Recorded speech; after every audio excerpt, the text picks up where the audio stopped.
Many people in the city of Toronto are familiar with the scenes from under the Gardiner Expressway. Garbage, tents, and homeless people asking for change are commonplace, but this may all be about to change. The City of Toronto says orders have been issued to people living in 8 different areas under the Gardiner Expressway that they have to leave within 2 weeks. City spokesperson Brad Ross said that eviction notices were given to people who are living in areas that are blocking right-of-ways, sidewalks, or roadways. They are also prioritizing people who are living in areas under the Gardiner where open flames and falling pieces of the expressway itself have been reported.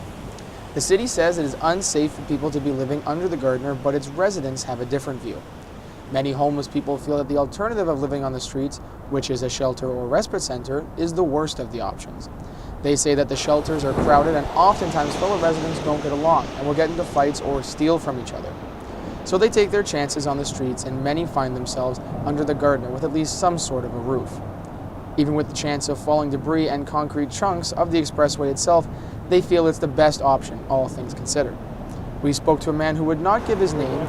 He is going to try shelter life, but he knows the risks and issues he will face. And how have you experienced living out in the cold in the middle of winter?